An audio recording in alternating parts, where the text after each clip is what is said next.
Okay, so you know how everyone's always wondering, like, who is Satoshi Nakamoto really Right. the person or group behind Bitcoin? Yeah, It's like the ultimate mystery in the whole crypto world. absolutely. It's just a legendary origin story. It really is. And for the longest time, people thought the clues were hidden in like some dark corner of the internet, right? Yeah, some secret forum or message board. Exactly. Yeah.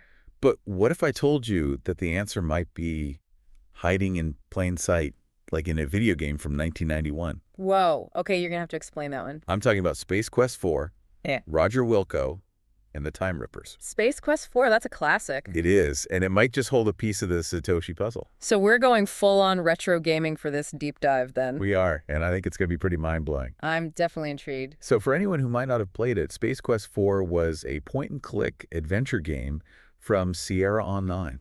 Ah, Sierra, they made some legendary games. They did King's Quest, Police Quest, Leisure Suit Larry. I spent countless hours playing those. Me too. They were masters of storytelling and world building, even back then.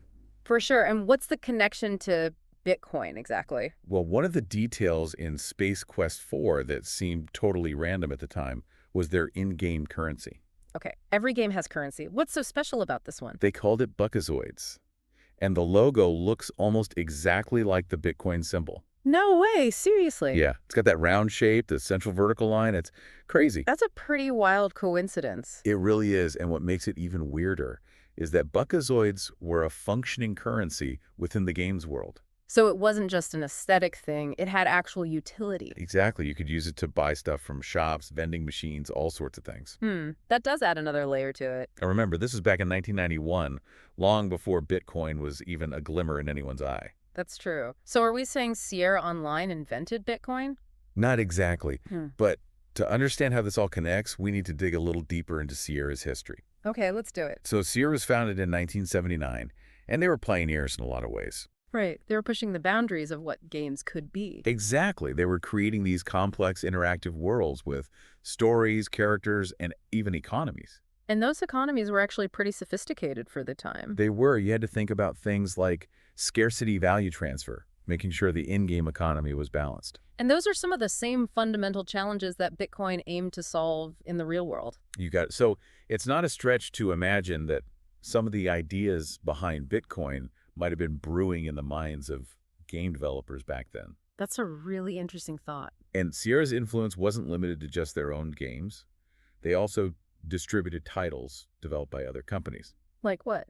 Well, there was this game called Sylpheed. It's a 3D shooter from 1986 developed by a Japanese company called Game Arts. Okay, I've heard of that game. It was pretty groundbreaking visually. It was, and Sierra brought it to American audiences. So where does Satoshi Nakamoto fit into all of this? That's where things start to get really interesting. One of the designers credited on Sylpheed was a Japanese guy named Satoshi Uesaka. Hold on, Satoshi Uesaka, like the same first name as Satoshi Nakamoto? You got it. And while Satoshi is a common name in Japan, it's not like it's John Smith. True. So that's one heck of a coincidence. It is, and it's the first clue that maybe there's more to this story than meets the eye. Okay, my mind is officially blown. So we have a Japanese game designer named Satoshi connected to a game that Sierra distributed. Right. And this was in the mid-'80s, a good decade before Bitcoin was a thing.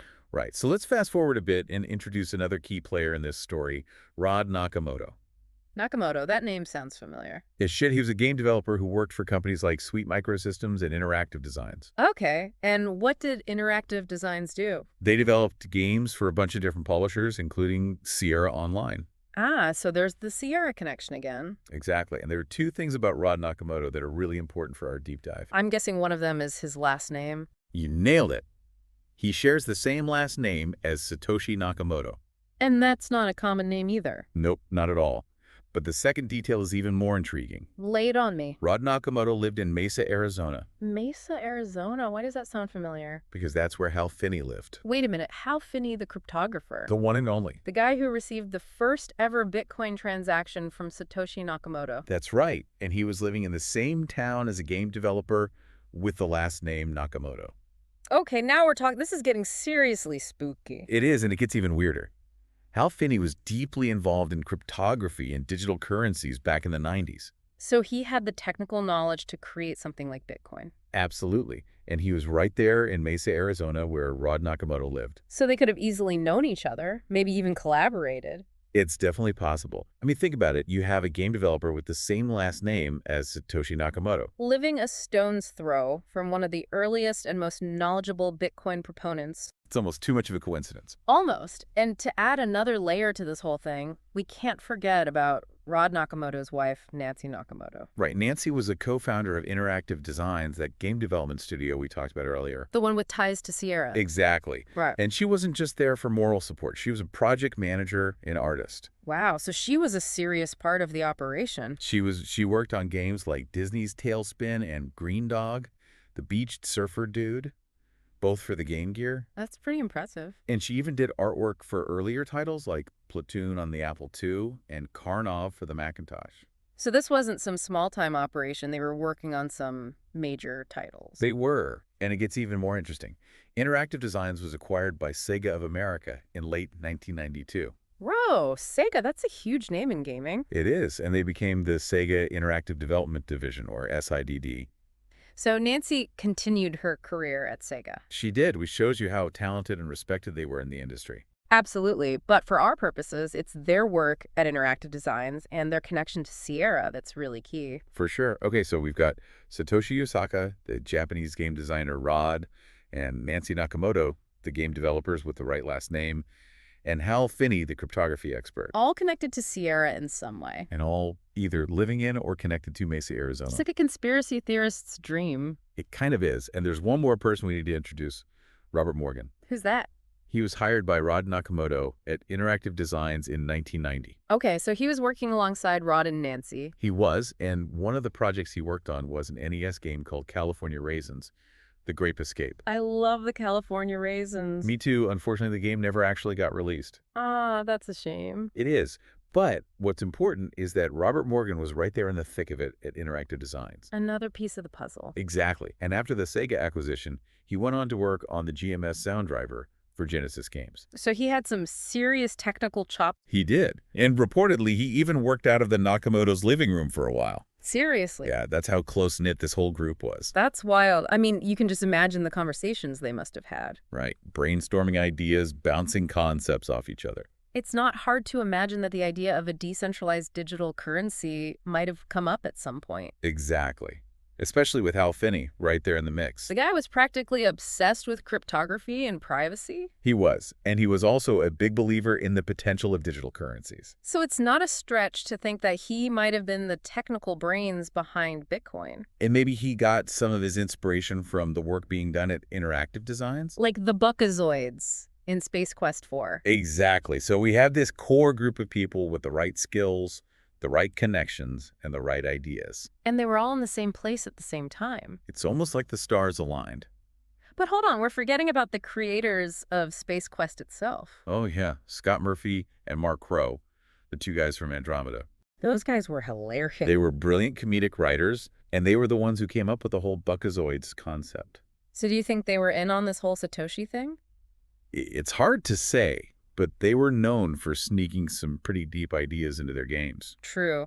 They weren't afraid to make you think, even while you were laughing. Right, so maybe Buckazoids was more than just a throwaway joke. Maybe it was their way of planting a seed, an early exploration of what a digital currency could be. It's possible, and there's another guy who might have been involved, Chris Iden. Chris Iden, who's that? He was a developer at Sierra during the Space Quest era, and he worked with both Rod Nakamoto and Robert Morgan. Another connection. Yep, so he was right there in the middle of this whole web of developers. And we can't forget about the founders of Sierra Online, Ken and Roberta Williams. Right. They created the environment where all of this could happen. They fostered a culture of creativity and innovation at Sierra. They gave their developers the freedom to experiment and try new things. And that's exactly the kind of environment where a revolutionary idea like Bitcoin could be born.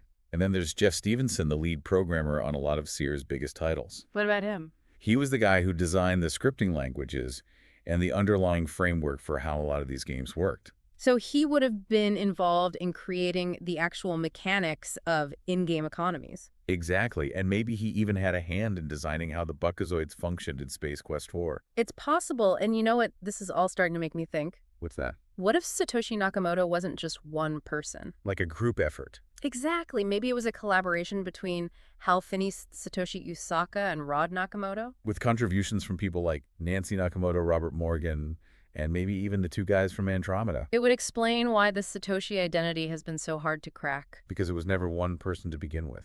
It was a collective, a team of brilliant minds who came together to create something truly revolutionary. And they did it all under the radar, using a pseudonym that paid homage to their shared history in game development. The shared name Satoshi, the last name Nakamoto, it all fits. It really does, and it all started with a simple video game currency called Buckazoids.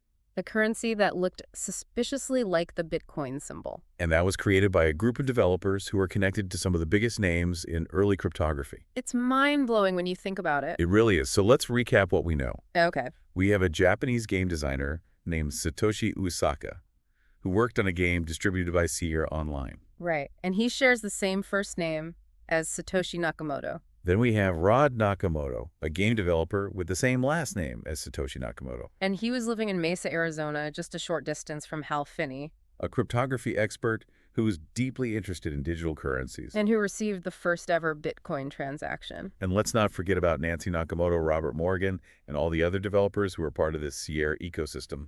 They were all working on games that pushed the boundaries of what was possible in interactive entertainment. And they were all connected to each other in some way. It's a web of connections that's impossible to ignore. And at the center of it all is Space Quest 1 piece and its Bitcoin-like currency, the Buckazoid. Which was created in 1991, years before Bitcoin was even a concept. It's like the pieces of a puzzle are starting to fall into place. It really is, and it's making me rethink everything I thought I knew about Satoshi Nakamoto. Me too. Yeah.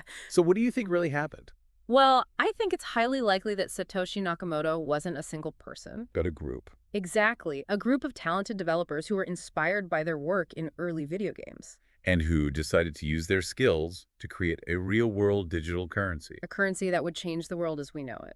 And they did it all under the radar, using a pseudonym that honored their shared past. The name Satoshi Nakamoto is a tribute to their roots in game development. It's a fascinating story, and it makes you wonder what other secrets are hidden in the history of video games. I know, it's like we're just scratching the surface. Exactly. So to all our listeners out there, I encourage you to do some digging of your own. Explore the world of early video games, read up on the people we talked about today. And see if you can uncover any more clues about the true identity of Satoshi Nakamoto. Because this mystery is far from over. And who knows, maybe the next big breakthrough will come from the most unexpected place. Like another old video game? Maybe. So thanks for joining us on this deep dive. It's been a wild ride. It has. And we'll be back soon with more mind-blowing discoveries. Stay tuned.